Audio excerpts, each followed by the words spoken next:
So how do we find who we truly are at our core, which could be a much more expansive version of ourselves? That's what we're going to dive into today. Welcome to Immersion, 30 minutes beneath the surface. I'm your host, Pamela, and here we explore psychology and philosophy topics to find meaning in the modern world. Let's dive in. We need to start with the narrative because humans live through stories, and we've been telling ourselves stories about ourselves. So let's peek into the life of a woman named Elizabeth. We first meet Elizabeth when she's 12 years old, heating up a meal while her siblings argued at the dinner table. She would come over and gently prompt them to get back to their homework. And Elizabeth didn't even realize that she stepped into the role of a parent a few years ago, around 10 or 11. She came to become the dependable one, the one adults thanked but also expected a lot from.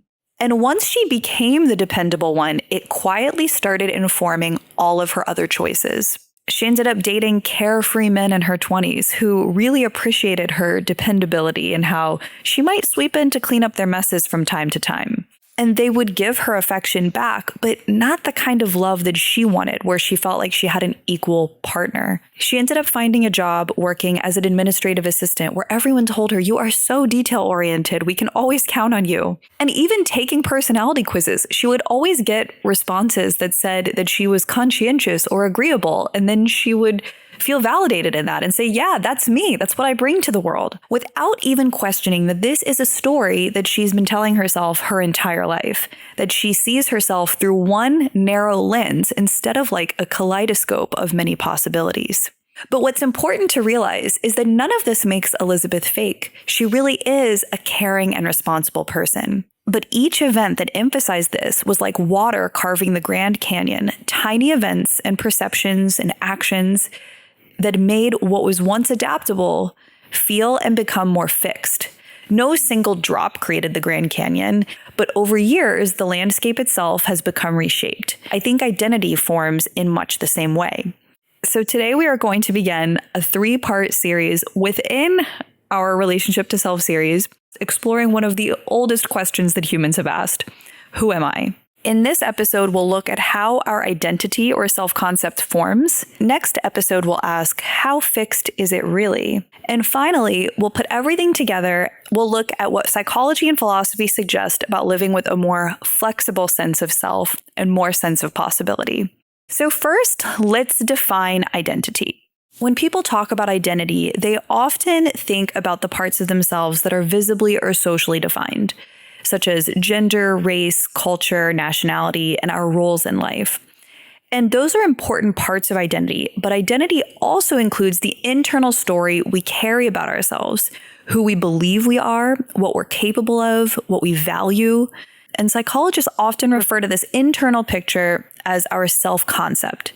So upon knowing that our dilemma is a rigid self-concept that we want to make more flexible, and that a lot of this was defined by early childhood experiences and other people, we could then come to the conclusion abruptly to not worry what anyone else thinks, find validation on the inside, and just decide yourself who you're going to be. The problem is that it's a bit more complicated than that. A lot of psychology actually points to the fact that we learn about who we are in relationship to other people. We do not exist in a vacuum. Many branches of psychology, from relational psychoanalysis to social psychology to attachment theory, all support this.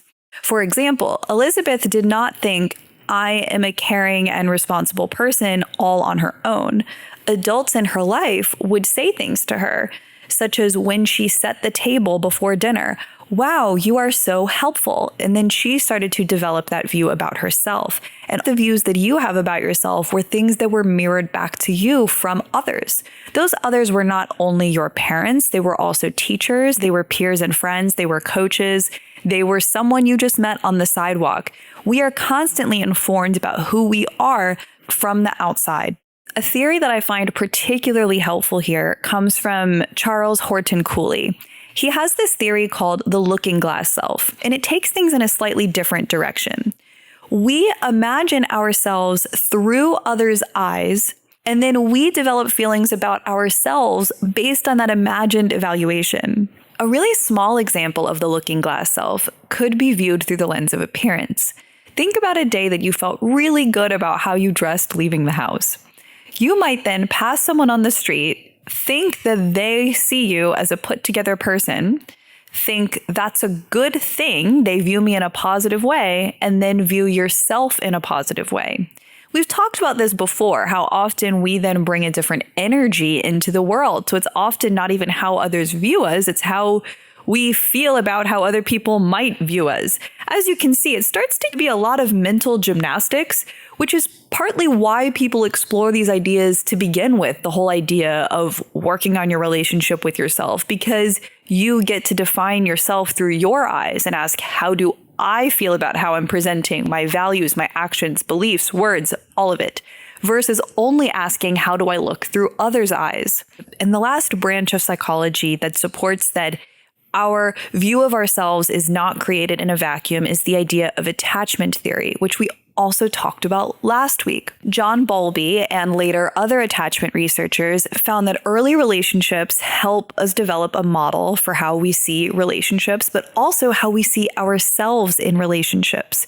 For instance, if you have an anxious attachment style, if you feel as though you need to work hard to earn love, you might feel yourself being perceived as too much sometimes, and then you have a view of yourself as being too much. Versus someone with secure attachment might have a view of themselves that says, I am lovable, my needs matter, and the needs and feelings of the other person matter. And this doesn't just define how we show up in relationships, it is another part of our self-concept. So how much validity is there here in these relational models and how they impact our view of ourselves? I think it's important to realize that we are social beings. Relationships and our broader culture help us define ourselves. And this is to a large extent okay and helpful. And we need to at least understand that our self-concept is in part shaped through feedback, belonging, comparison, social roles, that these things will inform how we see ourselves. And we need to understand that impact. Where it gets more nuanced, though, is that the self is not only created by others. We're not different around every single person we come into contact with. And finally, adults can choose to update these narratives and define themselves differently. The whole second half of this episode will have action steps on just how to do that. But first, we need to go a little bit deeper on some of the theory as to how we got here.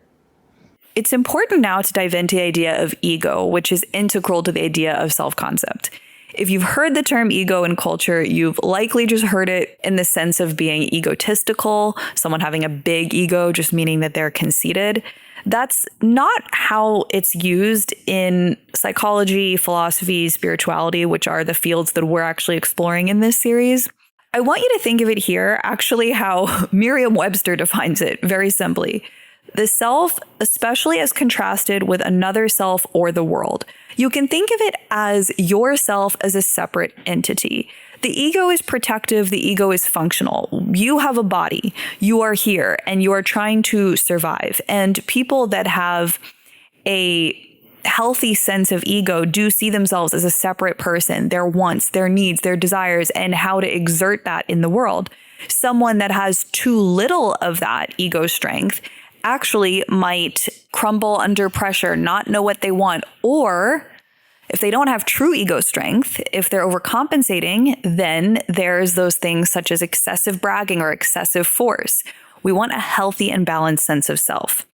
And something that's important to understand about the ego is that it has a lot of what's referred to as self-justification, or the need to see ourselves as consistent over time. So let's now go back to Elizabeth as an example, the caring and dedicated daughter turned administrative assistant. She might behave in one instance a little bit selfishly. And if someone called her out on that and said, you were actually a little bit selfish there, that would sting a disproportionate amount to someone like Elizabeth than it would someone else who maybe is at peace with the fact that they can sometimes be a little bit selfish. I even know someone who is a mother who actually attributes some of what makes her a good mother to the fact that she can sometimes be selfish, but she also defines selfishness as doing things like taking time to exercise and telling her husband, hey, I need you to take care of the kids today. So for her, selfishness is just looking out for herself. But this is where identity gets to be a problem. Because if you have firmly attached to the idea that I have to be XYZ way, it's limiting. It's like playing with one hand tied behind your back, saying, I have to be fill in the blank. Then you've taken away possibility and agency. I'll give you an example from my life, and then we'll go into how we might bridge this with some work by Carl Rogers. I always defined myself as being someone that was very hardworking. And if I'm being honest, I often still do. This meant in college pulling all-nighters constantly, which led to waking up in the library with sleep paralysis, heart racing, and unable to move. It was very terrifying. If you've never had it, it's where you feel like you're trapped in your body and trapped asleep, but you can't move because you're just coming out of a dream. But anyway, it was developed through growing up, realizing if I do something like run extra sprints after soccer practice, not only did it give me an edge, which I was rewarded for, even the act of doing so, I got a reward from. Coaches would notice, my parents would notice. And of course, that not only gave me a boost, but it gave me something to hold on to. Our identity in some ways is like a tether of who am I in this vast world. The idea that we could be anyone at any moment is a bit disorienting. And also we want to, again, have that validation of feeling good about ourselves. The problem is, as I got older, I didn't have the ability to know when to rest or when to take care of myself. This led to things like overconsumption and addiction, because the problem is that if you're never compassionate with yourself, if you only approach things through force, the body and the mind will find ways for a release from the emotions or need for rest that it's stuffed down before. So there was a lot of dysfunction in not only this part of my life, but other parts of my life, because I was so rigidly attached to being a certain type of person. And that's really what we're talking about here, is there are always consequences when you rigidly attach to one form of identity. And I would love to hear from you in the YouTube comments, ways that you've seen this either in your life, in culture, in stories, or with people that you've seen without saying who they are. We could all learn from each other. But let's now take a couple ideas from psychology to reintegrate ourselves, to give us a path forward. Tim Fletcher has a great video on self-identity and shame that I'm going to link below. And he really clearly articulates what is often referred to as self-splitting, where you see a part of yourself that you hold up as this ideal self. In my case, it was being hardworking. And then you see a part of yourself that you're ashamed of, which often is the opposite of that. Needing breaks, needing that compassion, needing rest, being lazy. I lumped these things together when they shouldn't be. And I disowned that and stuffed it down and said, I am not that person, even though sometimes we are that person, which I'm about to get into in a moment. But what Tim Fletcher, this counselor and speaker, does also really well is describe how we find these areas that we're special and we double down on them. This is something I've talked about in past videos, but he also articulates well the ways that we then compare and compete. If you were always rewarded for being the attractive one, what happens when someone else walks in the room who's more attractive? Because we've chosen one aspect of our identity where we need to be the best. This, of course, can lead to shame, but it comes from a limited view of the self. This is what all of this comes back to. And Carl Rogers, the humanistic psychologist, has a beautiful solution to this. He talks about living with congruence or incongruence. Congruence is when you feel as though your current life and reality is in alignment with your ideal self. Incongruence is when there's this discrepancy between who you feel like you should be ideally and your real self. And this can make us feel anxious. It can make us feel cognitive dissonance. And the reason why this happens is because all of us have an ideal self in mind. But then we have what he refers to as an organismic experience, where we have feelings, which could be sorrow or fear, or even just simply being tired or hungry. And we can't wear a mask all the time to try to simply be our ideal self all the time. And he believed the solution to this is what is known as unconditional positive regard. This is a beautiful part of humanistic psychology and Rogers' practice, where you truly accept yourself and your feelings, and this actually brings about a better version of yourself that you feel better about and who actually functions in the world more effectively too. Now, someone might be asking, what next? Where do I go from here? We need to embark on the process of getting to know ourselves. And this, as Tim Fletcher explains in his video, can take years. Think about getting to know another human being, true intimacy. Could you expect to know them in a few hangouts? Yet people expect to have a lot of progress in therapy after a few sessions where we try to know ourselves very quickly. If you've been suppressing parts of yourself for decades, that's been very functional for you, and it's going to take time to reintegrate those parts. And also just find yourself, because you missed out on all these years of play and experimentation where other people were allowed to do that. That's something Tim also talks about in his video. These are the tools that I would recommend if you are completely stuck with, how do I meet myself now? Targeted journaling practices, meditation, therapy, corrective relationships, and play and experimentation. But stay with me, because I know that you've heard these before. So I want to explain why they work so well in this context. One tool that you could use, and I recommend it to every single human, whether you identify as an artist or not, is the Artist's Way. It is a 12-week course on uncovering your creativity, a part of you that you've likely suppressed. But the beautiful part is, through this process, you'll be doing 3 things. First, every morning, you'll be writing stream of consciousness journaling. If you've never journaled regularly, and I mean for weeks at a time, you may have never had the breakthroughs that it is often accompanied by. I'll give you an example. Every single morning when I would do my stream of consciousness journaling, I would write about how exhausted I was from not sleeping well because I'd had too much caffeine the day before. After writing this enough times, I realized something needed to change. When you stream of consciousness journal, you are not editing yourself. You are just letting things out. There are many subconscious thoughts that you might be suppressing or not even aware of that you might completely just let out on the page. Kind of like when you talk to a really understanding friend and you learn something through talking through it. So it's about having a regular process of kind of talking to yourself, getting to know yourself. And you might not realize that the rest of your day, you might be replaying conversations about other people, thinking about needing to pick the kids up at a certain time, wondering if that client email was phrased the right way. All of these things where you're kind of concerned about other people, tasks, how you're viewed, versus actually seeking to get to know yourself. And this stream of consciousness journaling is not necessarily aimed at getting to know yourself. There will be some of that in the process.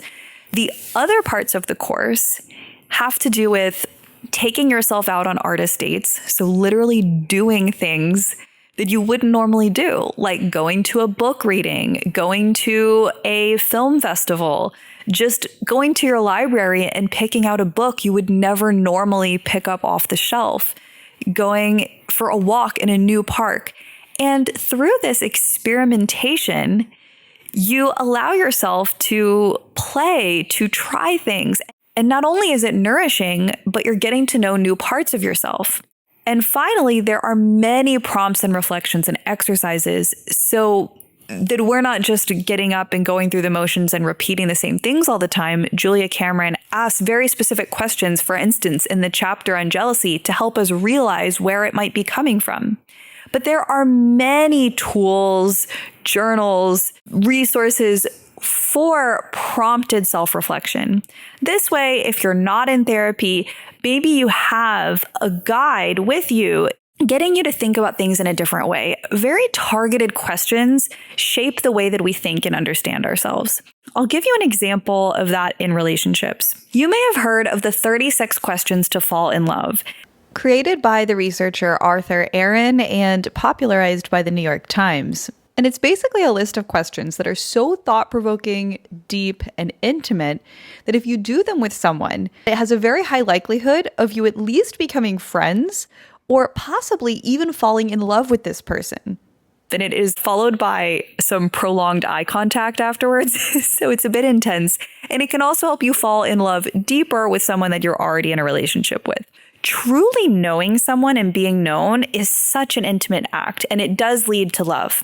And the opposite of that, not being known, not being understood, being projected upon, we know how negatively that feels. In a way, it can feel like the opposite of love, not being seen, because so much of this, again, when we talk about that validation, how we're seen from the outside, the looking glass, is we care so greatly often how we're seen through the eyes of others. And a lot of what this series is about is learning to see ourselves through our own eyes, to appreciate what we see, to magnify what's important to us, and to move in the directions that we want to go, and how to unearth that if we're not sure. By the way, if you're curious for you and someone you're seeing, I will link to the 36 questions down below. I bring that up to say through targeted journaling prompts, you can get to know yourself better through questions that would never even occur to you that can help build that self-intimacy. Next up, let's talk about a more unstructured practice. So how does meditation help us get to know ourselves better? When visiting Japan, I spent a little bit of time studying meditation at a Buddhist temple. One thing that I found beautiful about Zen Buddhism in particular is that they didn't really recommend a curriculum in a traditional sense, and the practice is deceptively simple.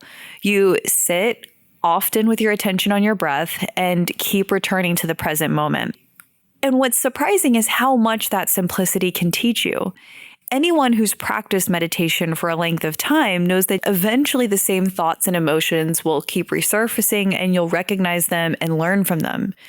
You notice, I've been irritable lately because this one person in my life has been treating me a way that's bothering me. And if I don't address it directly, it's going to come out kind of passive aggressively. I can feel that bubbling up. Or I've been escaping into hours of TV every evening because I'm dissatisfied with work. And you start to realize that that distraction isn't going to solve the root problem, because instead of continually running from it, you're sitting with yourself. Meditation creates the conditions where it's harder to hide from yourself. And sometimes that self-knowledge goes beyond habits or anxieties. And there's moments where that constant narration quiets down a bit. And instead of feeling separate from everything, you start to feel deeply connected to nature, other people, or simply reality as it is. Next, let's talk about why therapy is the gold standard for getting to know ourselves. I want to introduce the idea of blind spots. Part of the reason why therapy is so essential and why working with someone who their literal job is to help you get to know yourself and what you're hiding from yourself in ways you've maybe split yourself, like we talked about, hiding the part we're ashamed of, amplifying the part that we are proud of, is this was a survival technique for you. You might have been in a situation, whether you were bullied in school, whether it was your home life, where it was of the utmost importance to suppress this part of yourself. So because it was a survival strategy, you will often not know you're doing it. Or maybe even if you do, you won't know the extent you're doing it, other ways it's coming out, or how to break out of it, because maybe your brain still mostly sees the benefits, not the ways it's also detrimental to you. I remember my first session with my therapist, who I've now worked with off and on for many years. She was challenging me on some of these views of what I felt like I needed to achieve. And again, that work ethic part. And she said, is it okay for someone else to take breaks? And I said, yeah, of course. Of course, it's okay for other people to take breaks. It's just not okay for me to take breaks. You know, at the time, I felt guilty for even maybe 20 minutes of TV at the end of the day. And she said, anytime that you think you're the exception to something, it's a flag to pay attention to. And her being so direct, calling that out, first of all, was really helpful for other things in life where I felt like I was the exception to something, because that's not a great thing to do. I'm a little embarrassed even sharing that, but I want to be transparent here of how this process can look, because it took a long time together trying to uncover, why did I feel like I had to be this specific way? It wasn't just like, okay, we know that it's dysfunctional, that I can't take a break. Great, just start taking breaks. It doesn't work that way. It's pulling apart a really tangled ball of yarn week by week with a person that knows how to untangle that ball of yarn. No, here's actually a better analogy for it. They can see the ball of yarn. You're doing it with your eyes closed. And they don't have the same pain that you're bringing in. Because sometimes it's too painful to just set down our defenses right away without the help of a loving, supportive person that sees not only who we are, but we can be on the other side of that. 2 more things that will help you get to know yourself deeper. One is play and experimentation. We touched on that a bit through The Artist's Way, but Tim Fletcher did bring up in his video that I keep referencing here that children get the chance to play and experiment when they're growing up to figure out what they like. If you were raised in an environment where you again had that splitting, you had to be a certain way, then you never got the chance to do that, and you never got the chance to learn what you like and who you are. So he brings up in the episode that someone could be 50 years old and not know who they really are. So it's okay if you're starting then, but the point is to start then. And it might take, again, working through, he has a program that he's referencing in it, but it could be something you do with a therapist. You get to know yourself for a while. Then you realize, oh, I really light up when I think about how different colors work together in a room and how that makes someone feel. I really love helping friends rearrange their living room. I really like looking through magazines on design. And suddenly you realize that you really appreciate design. We don't know if that will turn into your future career or just something you do occasionally with friends to help them out. But what we do know is that you found something that you liked through paying attention to yourself, A, even just noticing, B, experimentation and play, C, awareness, seeing how you feel as you do that over time. This is how we get to know ourselves. It is not linear. It might take exploring many things. Another way we can get to know ourselves is through corrective experiences in relationships with other people. This is something we talked a bit about last week, but just to summarize it here, every time we form a relationship with someone that sees us authentically, validates our emotions, helps bring out the best in us and us in them, we get to know ourselves better. This is called effective mirroring.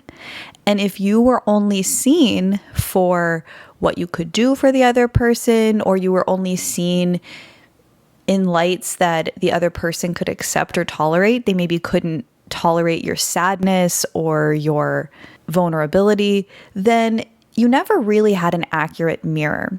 And when we form healthier relationships, maybe through a 12-step recovery group, whether through a new friend later, or even a romantic relationship, this does help to get to know ourselves because, again, like we talked about, some of getting to know ourselves is reflected from the outside. The problem is, and what makes this difficult, is that often we will seek out people unconsciously that reflect back to us the version of ourselves that we think we are, this identity that we've latched onto.